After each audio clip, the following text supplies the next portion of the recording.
जी अस्सलाम वालेकुम। Today we are going to discuss one of the most important portion in the subject of chemistry, and that is a stoichiometry or stoichiometry। जो भी आप pronounce करना चाहो दोनों use होते हैं, ठीक है। अब स्टोइचोमेट्री क्या है? It is something deals with the mathematical calculation which is based on chemical equation, or it is the quantitative relationship between reactants and products in a chemical equation। तो दोनों डिफिनीशन से यही पता चलता है कि केमिकल जो स्टोइचोमेट्री है वो किस पर बेस्ड है, वो बेस्ड है केमिकल इक्वेशन पर। तो अगर आप स्टोइचोमेट्री को प्रॉपर तरीके से अंडरस्टैंड करना चाहते हो तो उससे पहले आप ये अंडरस्टैंड करें कि what is a chemical equation. Chemical equation को प्रॉपर तरीके से अंडरस्टैंड करने के बाद ही आप क्या कर सकते हो, प्रॉपर तरीके से अंडरस्टैंड कर सकते हो कि व्हाट इज अ स्टोइचोमेट्री। तो फॉर एग्जांपल मैं आपको लेट्स सपोज ये क्वेश्चन है कि carbon plus oxygen molecule combines two gives carbon dioxide, ठीक है। और ये है कि H2 plus O2 gives you H2O। क्या ये दोनों केमिकल रिएक्शन है? क्वेश्चन है कि क्या ये दोनों केमिकल रिएक्शन है? तो अगर आपका आंसर यस है तो ये दोनों केमिकल रिएक्शन नहीं है, क्योंकि केमिकल रिएक्शन का जो प्रॉपर डिफिनीशन है वो किस तरह है कि chemical it is a practical process, it is a practical process in which old bond breaks and new bonds formed, yeah, it is a practical process in which reactants reacts and products form, ठीक है। तो ये आपके पास practically होता है chemical reaction. Suppose आप lab में हो और वहां पर आप क्या करते हो, कुछ सब्सटेंस बनाना चाहते हो, कुछ कंपाउंड को प्रिपेयर करना चाहते हो, उसके लिए आप क्या करते हो, डिफरेंट रिएक्टेंट्स लेते हो। वहां पर जो प्रैक्टिकली होता है वो क्या होता है, वो आपके पास केमिकल रिएक्शन होता है। लेकिन इस प्रैक्टिकल प्रोसेस को थ्योरेटिकली रिप्रेजेंटेशन को बोला जाता है theoretical representation of a chemical reaction, of a chemical reaction is called what? Is called chemical equation। अब ये दोनों जो आपके पास है, ये दोनों आपके पास केमिकल रिएक्शन तो नहीं है, लेकिन उस केमिकल रिएक्शन का आपने थ्योरेटिकली रिप्रेजेंटेशन किया है। और theoretically representation of a chemical reaction is called what? Is called chemical equation. ये बात याद रखना, stoichiometry is based on chemical equation not reaction. जब मैं ये चैप्टर खत्म करूंगा तो उसके बाद हम इजर्शन रीजन टाइप क्वेश्चन करेंगे। इजर्शन इस तरह आता है कि it is the quantitative relationship between reactants and products in a chemical reaction. Assertion ही गलत है तो रीजन कहां से ढूंढते हो, ठीक है। तो क्यों गलत है, क्यों केमिकल रिएक्शन से हम स्टोइचोमेट्री केमिकल रिएक्शन से डील नहीं करता, अभी आपको पता चल जाएगा, ठीक है। अब लेट्स सपोज जिस तरह आप लोग क्या करते हो, कंपाउंड को रिप्रेजेंट करते हो बाय केमिकल फार्मूला, जिस तरह आप क्या करते हो, एलिमेंट को रिप्रेजेंट करते हो बाय सिंबल, इसी तरह केमिकल रिएक्शन को रिप्रेजेंट किया जाता है बाय केमिकल इक्वेशन, ठीक है। अब आपको तो पता चला कि केमिकल इक्वेशन क्या है। This is a theoretical representation of a chemical reaction. अब जिस तरह आप लोगों ने क्या पढ़ा, आप लोगों ने पढ़ा कि कंपाउंड को रिप्रेजेंट किया जाता है by terms of chemical formula, element को रिप्रेजेंट किया जाता है बाय सिंबल, और केमिकल रिएक्शन को रिप्रेजेंट किया जाता है बाय केमिकल इक्वेशन। इसी तरह केमिकल इक्वेशन को भी रिप्रेजेंट किया जाता है इन terms of reactants and in terms of products, ठीक है। जो हमारे पास रिएक्ट करते हैं वो रिएक्टेंट्स होता है, और जो हमारे पास बनता है, जो हमारा रिक्वायर्ड प्रोडक्ट होता है, वो हमारे पास प्रोडक्ट होता है। जो हमारे पास रिक्वायर्ड सब्सटेंस होता है, जो राइट साइड पर होते हैं, हम जनरली बोलते हैं जो लेफ्ट साइड पर है तो वो रिएक्टेंट है, और जो राइट साइड पर है वो आपके पास क्या होता है, वो आपके पास प्रोडक्ट होता है, ठीक है।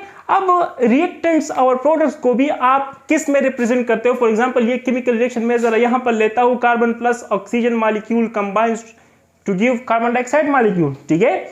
अब क्या होता है, ये आपके पास इन टर्म्स ऑफ मोल्स में भी हो सकता है। 1 mole of carbon dioxide react with 1 mole of oxygen molecule gives 1 mole of carbon react with 1 mole of oxygen molecule gives 1 mole of carbon dioxide molecule, ठीक है।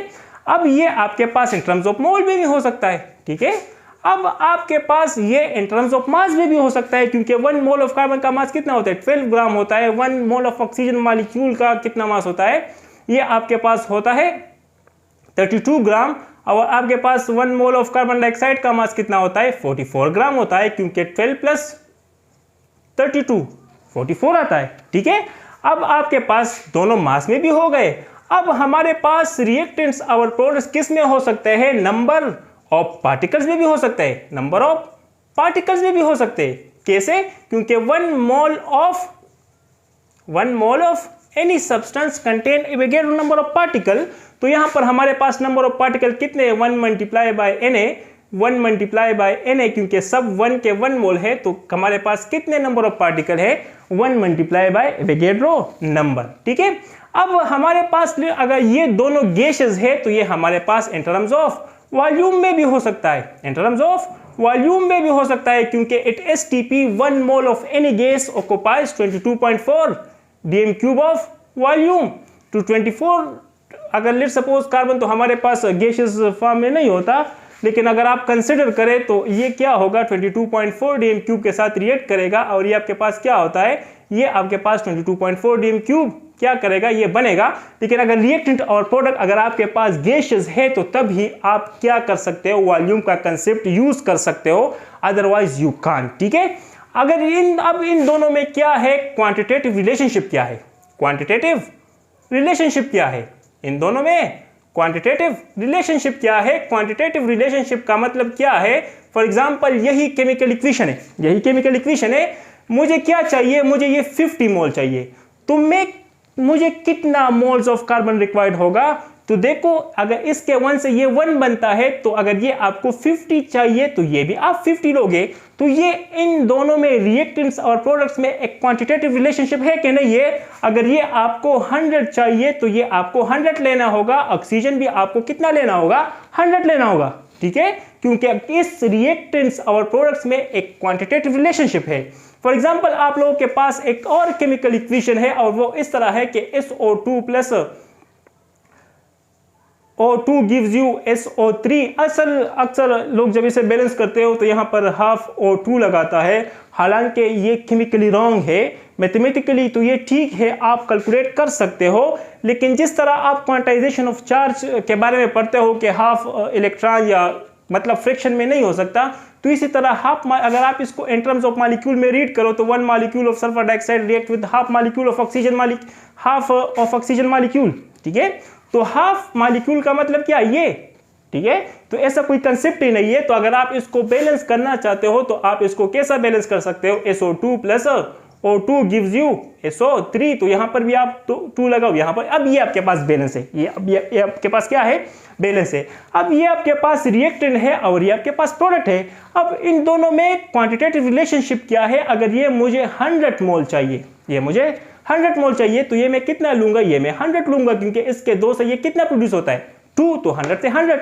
ये कितना लूंगा? ये मैं 50 लूंगा, क्योंकि इसके 1 से ये 2 बनता है, तो 50 से 100 बनेगा, ठीक है। तो the quantitative relationship reactants, the quantitative relationship between reactants and products in a chemical equation is called what? Is called stoichiometry or stoichiometry। तो अगर आप stoichiometry को अब प्रॉपर तरीके से अंडरस्टैंड, मतलब अगर आप प्रॉपर डिफिनीशन अब करना चाहते हो तो अब आप कर सकते हो। इसी तरह पहले हम अंडरस्टैंड करेंगे, फिर हम डिफिनीशन लिखेंगे, ठीक है।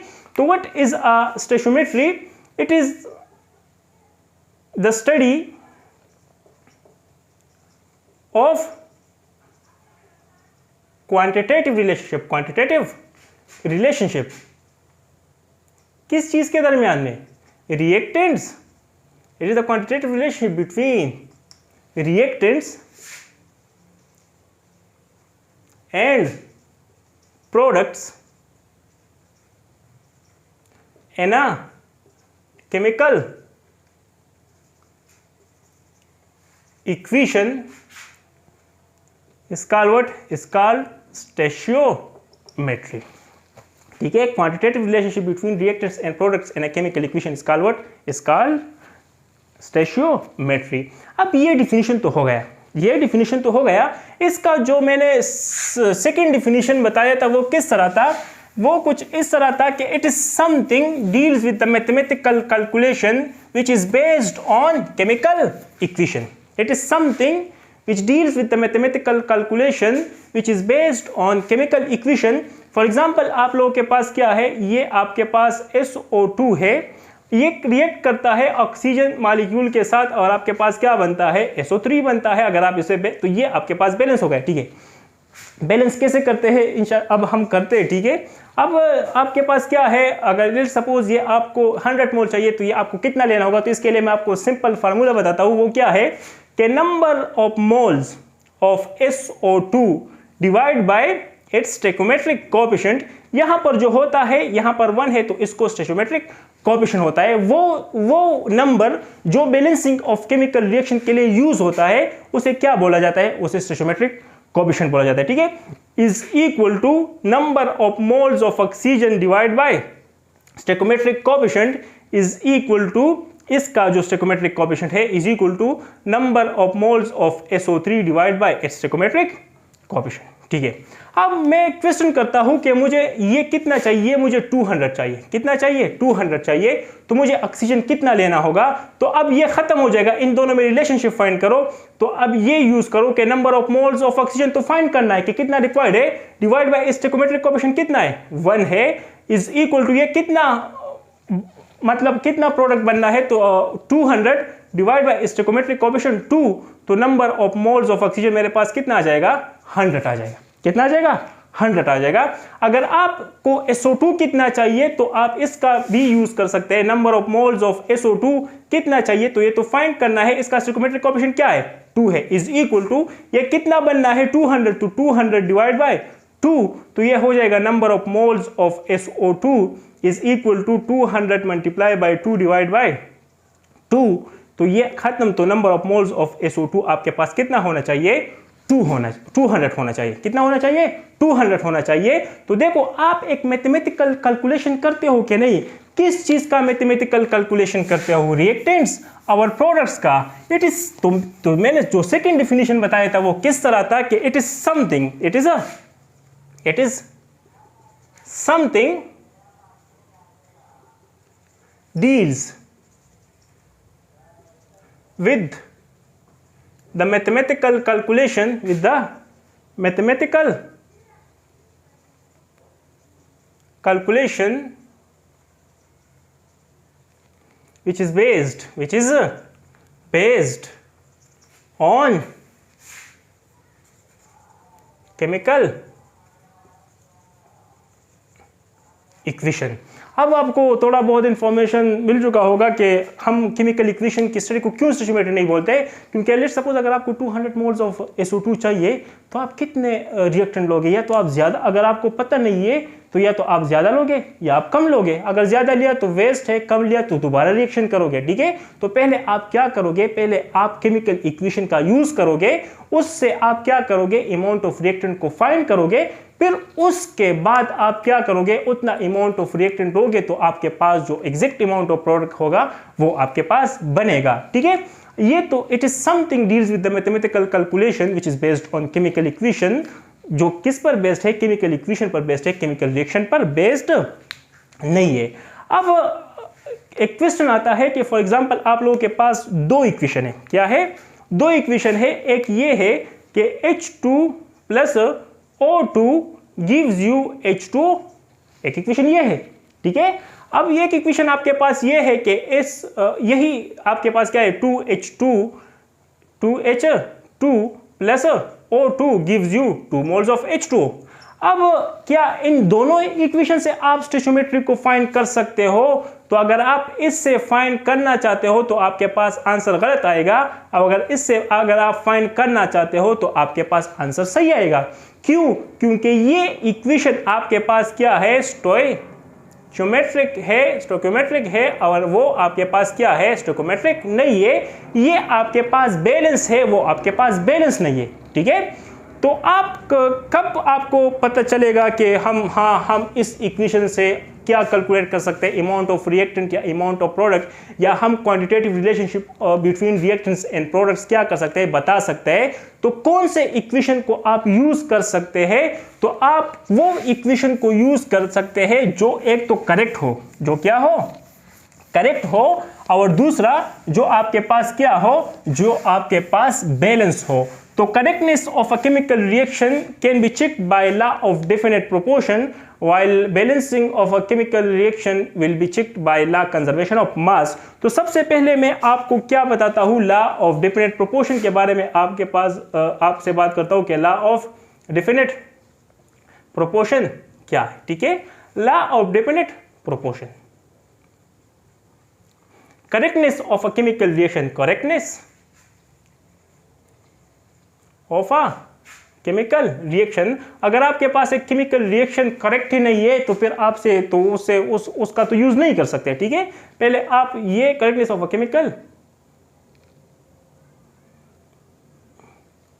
रिएक्शन और इक्वेशन, ठीक है, तो आप अगर correctness of a chemical reaction law of different proportion से आप क्या कर सकते हो, आप फाइंड कर सकते हो। ठीक है, अब लॉ ऑफ डिफरेंट प्रोपोर्शन क्या बोलता है कि when a chemical compound no matter from which source can be obtained, it will contain the same number of elements having fixed ratio by mass। For example मैं आपके पास एक example लेता हूं इसका। आपके पास कार्बन डाइऑक्साइड बनता है।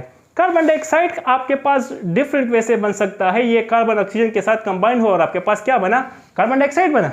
ठीक है, आपके पास क्या हुआ, अगर लेट्स सपोज आपके पास CaCO3 को, कैल्शियम कार्बोनेट को आपने हीट किया और आपके पास बना CaO प्लस CO2 बना। ठीक है, आपके पास क्या है, CH4 है और ये प्लस ऑक्सीजन, इसका कंबशन होता है तो ये आपके पास क्या बनता है, ये आपके पास बनता है CO2 plus 2 moles of H2O। ठीक है, अब यहां पर आपके पास क्या है, इस यहां पर आपके पास NaNO3 प्लस 2 moles of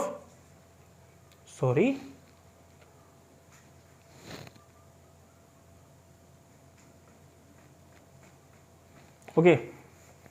तो अगर लेट्स सपोज आप ये दोनों क्या करें, अगर आप लेट्स सपोज ये तीनों क्या है, ये तीनों मेथड है for the preparation of carbon dioxide. आप इन तीनों मेथड से क्या कर सकते हो, कार्बन डाइऑक्साइड को प्रिपेयर कर सकते हो। ठीक है, अब अगर आपके पास जो कार्बन डाइऑक्साइड बन रहा है वो देखो डिफरेंट सोर्स से बन रहा है। किससे बन रहा है, यहां पर जो सोर्स है वो कार्बन डायरेक्ट ऑक्सीजन के साथ रिएक्ट करता है और कार्बन यहां पर कैल्शियम कार्बोनेट को हीट करते हैं और बनता है, यहां पर CH4 का कंबशन होता है और आपके पास क्या बनता है, कार्बन डाइऑक्साइड बनता है। लेकिन आप देखो सब में जो कार्बन और ऑक्सीजन का रेशियो है वो क्या है, 1:2 है। इसमें भी 1:2 है और इसमें भी क्या है, 1:2 है। देखो सब में, सबका क्या है, सब में कार्बन और ऑक्सीजन का रेशियो क्या है। अगर बाय मास चेक करना चाहते हो तो 12:32, ये क्या होगा 12:32, ये क्या होगा 12:32। अगर सिंपल करना चाहते हो तो ये क्या हो जाएगा, ये आपके पास 6 हो जाएगा और ये आपके पास क्या हो जाएगा, 16 हो जाएगा। फिर ये क्या हो जाएगा 3, ये क्या हो जाएगा 8, तो 3/8 या 3:8 आता है। ठीक है, तो सब में क्या है, सब में कार्बन और ऑक्सीजन का रेशियो क्या है, सब में कार्बन और ऑक्सीजन का रेशियो सेम है। तो लॉ ऑफ डिफरेंट प्रोपोर्शन क्या बोलता है कि केमिकल कंपाउंड, क्या, chemical compound no matter from which source it can be obtained, it can be obtained, it will contain same number of elements having fixed ratio by mass, having fixed ratio by मास।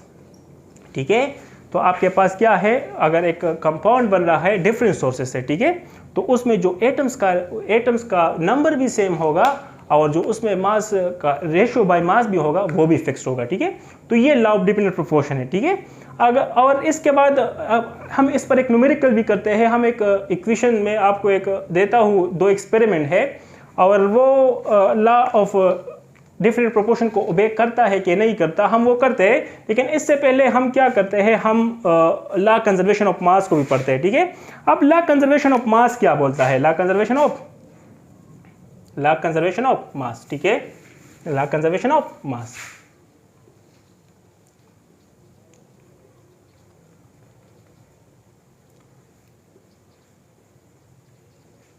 ठीक है, law conservation of मास क्या बोलता है कि mass can neither be created, can not be destroyed during a chemical reaction, या sum of the masses of the reactant will be equal to the sum of the masses of the product. ठीक है, for example आप लोगों के पास मैं वही 2 chemical equation लेता हूँ, ये है H2 है, ये क्या है O2 है, और यहाँ पर आपके पास क्या बनता है, ये आपके पास H2 बनता है। ठीक है, अब यहाँ पर यही H2 है प्लस O2 है और यहाँ पर आपके पास क्या बनता है, 2 मोल्स ऑफ H2 अगर इसको पे तो ये बैलेंस हो गया। ठीक है, अब क्या है, अब ये आपके पास 4, ये आपके पास 2 ग्राम है, एक वन का कितना, 1 हाइड्रोजन मालिक्यूल का 1 मोल हाइड्रोजन मालिक्यूल का मास कितना होता है, 2 ग्राम में होता है। ठीक है, यहाँ पर क्या है 32 ग्राम ऑक्सीजन मालिक्यूल का 32 ग्राम होता है। ठीक है, 1 मोल ऑफ ऑक्सीजन मालिक्यूल का, तो और ये कितना बना, ये आपके पास 18 बना। ठीक है, तो यहाँ पर मास आपके पास रिएक्टेंट का जो मास है वो कितना है, 34 है, और जो प्रोडक्ट का मास है आप लोगों के पास वो 18 है। तो इट्स मीन ये बाकी 18, ये 34, तो ये बाकी 16 कहाँ चला गया। ठीक है, आपने तो मास को क्या किया, आपने मास को तो खत्म किया, आपने मास को, लॉ कंजर्वेशन ऑफ मास क्या बोलता है कि mass can neither be created, can not be destroyed, या total sum of the mass of the reactant will be equal to the sum of the mass of the product.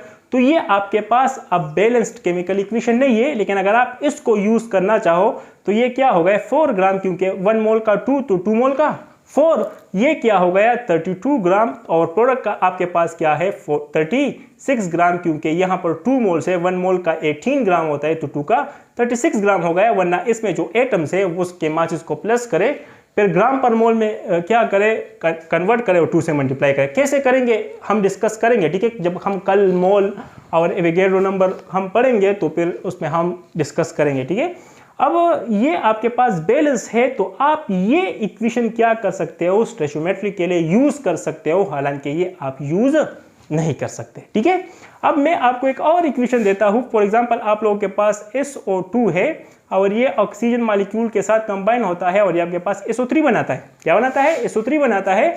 और यही equation में 2 वे से और लेता हूं, SO2 है plus half O2 है और ये SO3 बनाता है। अब ये आपके पास SO2 है प्लस O2 है और यहाँ पर आपके पास क्या बनता है, SO3 बनता है। अगर ये मैं 2 करूँ, ये मैं 2 करूँ, अब ये इक्वेशन आप लोगों के पास बैलेंस नहीं है। क्यों नहीं है, क्योंकि sum of the masses of the reactant is not equal to the sum of the masses of the product. ठीक है, क्योंकि यहाँ पर ऑक्सीजन, यहाँ पर देखो यहाँ 4 है, यहाँ पर 3 है। ठीक है, यहाँ पर सल्फर है कि यहाँ तो ये रिएक्टेंट का मास क्या है, ज्यादा है और प्रोडक्ट का मास कम है। लेकिन अगर आप यहाँ पर चेक करना चाहो तो आपके पास क्या है, ये इक्वेशन आप लोगों के पास बैलेंस है, क्योंकि यहाँ पर भी एटम्स ऑक्सीजन कितने, 2 3 6, तो यहाँ पर 2 2 4 और 2 6, 2 सल्फर, तो सबके मासेस को प्लस करें तो यहाँ पर जो सम ऑफ मासेस है, sum of masses of reactant, sum of masses of reactant वो इक्वल है। क्या है, इक्वल है sum of masses of product, sum of masses of product. तो ये आपके पास क्या है, ये आपके पास बैलेंस्ड है, मतलब mass of the reactant is equal to the mass of product. तो आप इससे क्या कर सकते हो, स्टोइचियोमेट्री के लिए यूज कर सकते हो, लेकिन इसको यूज नहीं कर सकते। अब क्वेश्चन इसका आ गया कि ये बैलेंस है कि नहीं है। अब ये भी बैलेंस है। क्या है, ये बैलेंस है, क्योंकि यहाँ पर एक सल्फर, यहाँ पर 2 ऑक्सीजन 1/2 ऑक्सीजन, तो यहाँ पर भी क्या है 3 और यहाँ पर भी क्या है 3 है। ठीक है, क्योंकि 1/2 मल्टीप्लाई बाई 2 से क्या आता है, 1 आता है। क्या आता है, 1 आता है। लेकिन ये तो मैथमेटिकली ठीक है,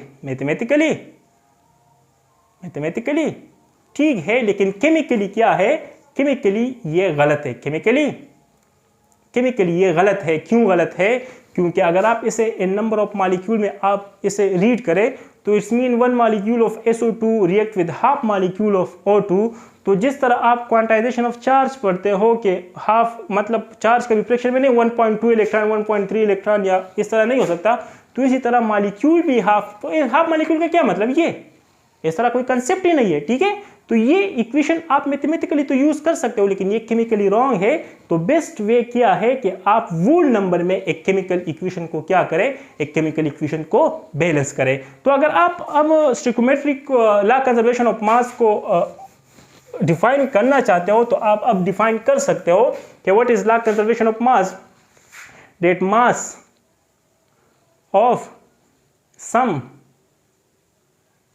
of masses of reactant will be equal to sum of the masses of products। या आप इसे क्या कर सकते हो, आप मास can neither be created, mass can neither be created, can not be destroyed during chemical reaction। या अगर आप इसका एक और डिफिनीशन करना चाहते हो तो वो क्या होगा कि number of atoms of reactants is equal to number of atoms of product. ये आप जो है ना याद रखिए कि एटम्स तो सेम हो गए रिएक्टेंट और प्रोडक्ट के साइड पर, लेकिन नंबर ऑफ पार्टिकल सेम या नंबर ऑफ मोल सेम नहीं हो सकते। ये बात याद रखना, इजर्शन रीजन टाइप क्वेश्चन में आता है, ठीक है, कि number of atoms the reactant and product have same number of atoms, तो इजर्शन बिल्कुल ठीक है, ठीक है। लेकिन अगर ये बोले कि number of molecule between reactants and product must be same, तो ये गलत है। अगर आपको नंबर ऑफ पार्टिकल के बारे में बोले या नंबर ऑफ मोल्स के बारे में बोले, इसे इजर्शन दिया जाए, तो इजर्शन फिर आपके पास क्या होता है, इजर्शन फिर आपके पास गलत होता है, ठीक है। अब हम इस पर एक दो क्वेश्चन करते हैं, ठीक है। लॉ कंजर्वेशन ऑफ मास में आपको कुछ डेटा देता हूं और आप मुझे ये बताएं कि क्या ये law conservation of mass and law of dependent proportion को ओबे करता है कि नहीं करता। अगर करता है तो भी ठीक, अगर नहीं करता तो भी ठीक, ठीक है। तो ये आपके पास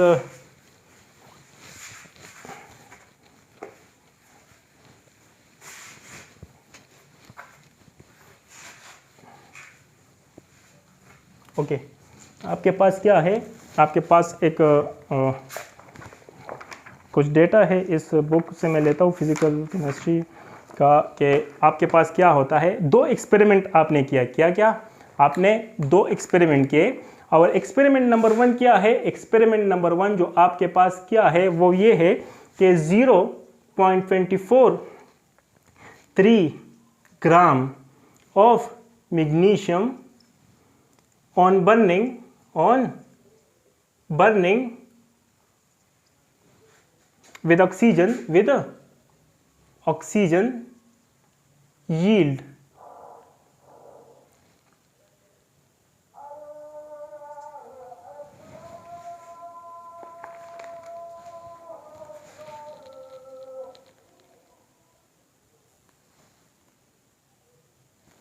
ओके। तो हमारे पास दो एक्सपेरिमेंट है। एक्सपेरिमेंट नंबर 1 क्या है कि 0.243 gram of magnesium on burning with oxygen yield क्या होता है जो आपके पास बनता है, ठीक है, क्या बनता है 0.403 ग्राम ऑफ MgO, ठीक है। अब एक्सपेरिमेंट नंबर 2 क्या है कि 0.182 gram of magnesium burning with oxygen yield 0.302 gram of MgO। आप ये बताएं कि क्या ये लॉ ऑफ डिफिनेट प्रोपोर्शन को ओबे करता है, डिफिनेट प्रोपोर्शन को ओबे करता है, ठीक है। तो आप कैलकुलेट मेथड को सीखे कि कैसे आप कैलकुलेट करोगे। अगर आंसर ठीक आया, फिक्स्ड रेशियो बाय मास आया तो ठीक है करता है, वरना नहीं करता। इसमें क्या है, ठीक है। अब आप एक टेबल बनाए, ठीक है। टेबल में क्या होगा, आपके पास ये एक टेबल है, ठीक है। टेबल में क्या है, यहाँ पर आप लोगों ने मैग्नीशियम दिया, यहाँ पर आप लोगों ने ऑक्सीजन दिया और यहाँ पर आप लोगों ने मैग्नीशियम ऑक्साइड लिया, ठीक है। अब एक्सपेरिमेंट नंबर 1 क्या है? एक्सपेरिमेंट नंबर 1 है आपके पास के 0.243 ग्राम ऑफ मैग्नीशियम, आपके पास यील्ड क्या है? 0.403 ग्राम, ठीक है। अब आपके पास एक्सपेरिमेंट नंबर 2 क्या है? एक्सपेरिमेंट नंबर 2 आपके पास है कि 0.182 ग्राम और आपके पास जो यील्ड है MgO वो क्या है? 0.302 ग्राम, ठीक है। अब ऑक्सीजन को कैसे कैलकुलेट करोगे? क्योंकि ये कैसा है, लॉ कंजर्वेशन ऑफ मास को आप क्या करें, ओबे करें कि यहाँ पर आपके पास मास ज्यादा है, यहाँ पर आपके पास मास कम है, इन दोनों इसका मास तो गिवन है, जो बाकी मास बचता है इसको मतलब इसके साथ में ऐसा क्या प्लस करूँ कि उससे ये आ जाए, क्योंकि रिएक्टेंट और प्रोडक्ट का मास क्या होता है? सेम होता है। अब इनसे ये माइनस करें तो अगर इसको मैं माइनस करूँ तो अगर 3 से 3 तो ये 0 हो जाएगा। अब ये 0 से 10 तो नहीं जा 0 से 4, लेकिन अगर ये 10 हो जाए तो 4 तो ये 6 हो जाएगा, ठीक है। अब ये आपके पास क्या बचा? ये आपके पास 4, ये आपके पास 4, ये 3 हुआ, 3 से 2 तो यहाँ पर 1.0 आपके पास ऑक्सीजन का ये आ गया है, ठीक है। अब इससे आप कैलकुलेट करें 2 से 2 तो 0, अब यहाँ पर 10 से 8 तो मतलब अगर इस वहाँ 1 यहाँ पर ये 8 है, ठीक है, 10 से 8 निकल जाए तो क्या हो जाए? 2, अगर 2 से ये 1 है मतलब यहाँ पर 2 बचा, 3 था 1 चला गया, कैरी मैथ में जो भी यूज़ होता है टीकेएस के लिए, तो ये क्या होता है? ये आपके पास 2 से 1 तो यहाँ पर 1 और यहाँ पर 0.0, ठीक है। अब क्या करो, अब आप मैग्नीशियम टू ऑक्सीजन का रेशो फाइंड करो सिंपली। अगर आप मैग्नीशियम टू ऑक्सीजन का रेशो फाइंड करते हो एक्सपेरिमेंट नंबर 1 में और एक्सपेरिमेंट नंबर 2 में, या मैग्नीशियम रेशो ऑक्सीजन, तो आप करो मैग्नीशियम का आपके पास कितना है? 0.243 डिवाइड बाय 0.160, ठीक है। और ये भी करो, इसमें भी करो, आपके पास मैग्नीशियम का कितना है? यहाँ पर एक्सपेरिमेंट नंबर 2 में आपके पास मैग्नीशियम का जो है वो है 0.182 डिवाइड बाय 0.120, ठीक है। तो ये आपके पास कितना आता है? फॉर एग्जांपल आपके पास अगर मैं इसको इस पर डिवाइड करूँ तो आपके पास क्या आता है? देखो 120 का डबल क्या होता है? 140 होता है, ठीक है। लेकिन 120 का 180 क्या होता है? 1.5 होता है। और ये 1.5 से क्या 180 से थोड़ा सा ही बहु हुआ, तो ये मैं 5.1 ले सकता हूँ क्या? नहीं, 5.1 ले सकता, 1.51 ले सकती है। तो यहाँ इतना तो आपका माइंड भी काम करेगा, मैथ्स का थोड़ा बहुत आपको आना चाहिए फिजिकल केमिस्ट्री के लिए, ठीक है। तो अगर लेट्स सपोज अब इस यहाँ पर आप करें, यहाँ पर अगर आप करते हो तो देखो 160 का डबल क्या होता है? 320 होता है, ठीक है। तो 240 160 का क्या है? 240 160 का 1.5 है, और ये उससे क्या है? थोड़ा सा ज़्यादा है, तो ये भी आपके पास क्या आ गया? 1.5, तो देखो 1.51 आ गया, और ये भी आपके पास क्या है? 1.51 है। तो इट्स मीन ये दोनों क्या कर रहा है? लॉ ऑफ डिपेंडेंट प्रोपोर्शन को ओबे करता है, because they have same fixed ratio by mass. Magnesium to oxygen का जो रेशियो है वो फिक्स्ड है, ठीक है। तो ये नंबर 1 हो गया। मतलब अब हम लॉ कंजर्वेशन ऑफ मास पर भी एक न्यूमेरिकल करते हैं कि लॉ कंजर्वेशन ऑफ मास का जो न्यूमेरिकल है वो किस तरह होगा, ठीक है। या क्वेश्चन इस पर जो आता है वो लॉ कंजर्वेशन ऑफ मास का क्वेश्चन है वो ये है कि 1.5 gram of ethane, 1.5 gram of ethane, ठीक है, on complete combustion, on complete combustion,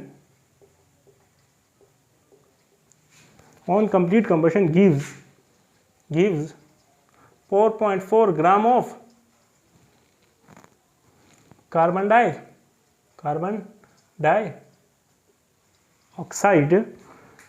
and 2.7 gram of H2O show that reaction obeys law conservation of mass, ठीक है। आपके पास क्या है? आपके पास डेटा गिवन है कि 1.5 gram of ethane on complete combustion gives 4.4 gram of carbon dioxide and 2.7 gram of H2O show that the reaction obeys law conservation of mass. ठीक है, अब आपके पास क्या है, अगर आपके पास इथेन है, इथेन का फॉर्मूला क्या है, C2H6 है, ये क्या होता है, ऑक्सीजन के साथ कंबाइन होता है. ठीक है, ये आपके पास क्या प्रोड्यूस करता है, ये आपके पास प्रोड्यूस करता है carbon dioxide plus H2O plus heat. ठीक है, अब अगर आप इसको बैलेंस करना चाहो तो ये आपको लेट सपोज ये 2, अगर आप इसको बैलेंस लिखना चाहो, ये गिवन एक क्वेश्चन है. ठीक है, यहाँ पर तो 4 मतलब फिर टाइम कंज्यूमिंग हो जाएगा. आप खुद मतलब क्वेश्चन में गिवन है बुक में. ठीक है, फिजिकल केमिस्ट्री की बुक में गिवन है. अच्छा, अब क्या है, अगर लेट सपोज ये आपको कितना गिवन है, ये आपको 1.5 ग्राम गिवन है. ये आप ऑक्सीजन आपको गिवन नहीं है, मास ऑक्सीजन का गिवन नहीं है, लेकिन यहाँ पर जो कार्बन डाइऑक्साइड है वो आपको 4.4 ग्राम गिवन है. और ये आपको कितना गिवन है, जो वाटर है वो आपको 2.7 गिवन है. ठीक है, ये ऑलमोस्ट अगर आप इनको प्लस करें तो 2.7, तो ये आपके पास 7.1 आता है. यहाँ पर जो मास है ये 7.1 आता है, लेकिन यहाँ पर मास आपके पास 1.5 ग्राम है. अगर आप ये क्या करें, आप इस इक्वेशन को यूज करें, इस क्वेश्चन को यूज करें, अगर आपके पास ऑक्सीजन का मास ऐसा आया कि इसको इसके साथ प्लस करने से 7.1 आता है, तो इट्स मीन कि ये रिएक्शन, ये इक्वेशन आपके पास क्या करता है, लॉ कंजर्वेशन ऑफ मास को ओबे करता है. ठीक है, पहले तो आप इथेन का क्या करें, नंबर ऑफ मोल्स फाइंड करें. तो इथेन का मास क्या है, नंबर ऑफ मोल्स को फाइंड करने के लिए नंबर ऑफ मोल्स का जो फार्मूला है वो तो हर किसी को पता है. क्लास 9 स्टैंडर्ड में आप लोगों ने पता है कि mass in gram, mass in gram divide by molar mass, divide by molar mass. तो आपके पास मास इन ग्राम कितना गिवन है, मास इन ग्राम आपके पास गिवन है 1.5. ठीक है, और इथेन का मोलर मास क्या होता है, sum of the atomic mass is present in a molecule, और फिर उसको पर मोल पर ग्राम में मतलब एक्सप्रेस करने को ही मोलर मास बोल. 1 मोल ऑफ इथेन मॉलिक्यूल का जो मास होता है उसे क्या बोला जाता है, उसे उसका मोलर मास बोला जाता है. तो यहाँ पर कार्बन का 12 ग्राम होता है, तो 12 मल्टीप्लाई बाई 2 22, और यहाँ पर क्या हो जाएगा, यहाँ पर आपके पास 6 ग्राम हो जाएगा. तो यहाँ पर आपके पास ये कितना हो जाएगा, 30 ग्राम हो जाएगा. कितना हो जाएगा, 30 ग्राम हो जाएगा. तो यहाँ पर 1.5 को आप 30 से क्या करें, आप डिवाइड करें, आप क्या करें, 30 से डिवाइड करें. तो इससे आपके पास क्या आता है, अगर मैं यहाँ पर इससे पॉइंट खत्म करूँ तो 15 डिवाइड बाय 300. ठीक है, इसी तरह या अगर आप लोग 1.5 है, 1.5 डिवाइड बाई 30 से क्या आता है, अगर आप इसको कैलकुलेट करना चाहो तो अगर लेट सपोज यहाँ पर मैं इसके लिए 10 लिखूँ, क्या लिखूँ, 10 लिखूँ, तो ये 15 1 जा 15, 15 2 जा 15, 2 जा 30, तो ये आपके पास क्या आ जाएगा 1/20. तो इट्स मीन मेरे पास क्या है, मेरे पास जो यहाँ पर इसके मोल गिवन है वो क्या है, वो आपके पास 1/20 है. क्या है, 1/20 है. अब इसके 2 मोल से ये कितना रिएक्ट करता है, ये रिएक्ट करता है 7. तो अगर इसके 1 मोल से क्या करेगा, 1 मोल ऑफ इथेन मतलब रिएक्ट करेगा, कितना ऑक्सीजन रिएक्ट करेगा, ये आपके पास हो जाएगा 7/2 मोल्स ऑफ ऑक्सीजन, ये हो जाएगा. अगर इसके 1 से इतना रिएक्ट करता है तो ये तो सिंपली हम जब मोल कैलकुलेशन करेंगे तो वहाँ पर हम यूज़ करेंगे कि इसके 2 मोल से ये कितना करेगा, 7 रिएक्ट करता है, तो इसके 1 से क्या करेगा, 7/2, ये 2 को यहाँ पर शिफ्ट करें. ठीक है, अब इसका क्या गया 1/20, तो 1/20 इसके साथ क्या करें, इसके साथ मल्टीप्लाई करें, तो आपके पास 7/2 मल्टीप्लाई बाई 1/20, तो ये हो जाएगा 7/40. ठीक है, अब 7/40 ऑक्सीजन, अगर मेरे पास 7/40 मोल्स ऑफ ऑक्सीजन हो जाए तो इसका मास क्या होगा, तो number of moles is equal to mass in gram by molar mass by molar mass. Mass in gram तो आपने फाइंड करना है, molar mass number of moles कितने हैं, नंबर ऑफ मोल्स आपके पास क्या है 7/42. ऑक्सीजन का मोलर मास क्या होता है 32 होता है, is equal to mass in gram. तो आप इसे आप क्या करें, आप इससे क्या आता है, अगर इसको मैं मल्टीप्लाई करूं तो ये आपके पास आता है कि ये 21, ये आपके पास क्या आ गया 21, ये आपके पास क्या आ गया 16. ठीक है, तो 7 1 जा 7, 7 3 जा तो 16/3, तो 16/3 से आपके पास क्या आता है, ये आपके पास ऑलमोस्ट 3 5 ज़ा 15 तो मीन 5 पॉइंट समथिंग आता है, 5 पॉइंट समथिंग आता है अगर आप अप्रोक्सीमेशन चाहे तो। अगर मैं ये 7.1 आता है और ये 5 पॉइंट सम ये 1.5 है, अगर ये तो आपके पास क्या है, लैक कंजर्वेशन ऑफ मास को ओबे करता है कि नहीं करता। अगर आप इसको मतलब कैलकुलेट करना चाहो तो आप क्या करें, आप इसको कैलकुलेट करें 16 3 तो ये 5 यहाँ पर 15 हो जाएगा, तो यहाँ पर 1 यहाँ पर पॉइंट यहाँ पर 0 तो 3 3 ज़ा 9 तो ये 5.3 हो जाएगा। क्या हो जाएगा 5.333 समथिंग। अगर लेट्स सपोज ये फिर 3 यहाँ पर 3 फिर 1 तो 5.333 हो जाएगा। तो यहाँ पर ये क्या हो जाएगा 5.33 हो जाएगा। अब इन दोनों को क्या करें प्लस करें तो आपके पास ऑलमोस्ट दोनों का क्या आता है सेम आता है। तो इट्स मीन कि ये आपके पास क्या करता है, ये लॉ कंजर्वेशन ऑफ मास को ओबे करता है। तो ये दोनों आपके पास किए थे, ये दोनों आपके पास न्यूमेरिकल थे। आप ये प्रूव करें कि ये लॉ कंजर्वेशन ऑफ मास को ओबे करता है कि नहीं करता। तो हमने ये किया इंशाल्लाह। फिर आप खैर थोड़ा सा अपने मैथ्स को स्ट्रॉन्ग करें क्योंकि फिज़िकल केमिस्ट्री में यूज़ होता है। खैर हम डिस्कस करेंगे कल इंशाल्लाह। हम मोल और एवोगैड्रो नंबर पर relative atomic mass and mole and chemical equation हम स्टेप वाइज जाएंगे, ठीक है। So thank you, good bye.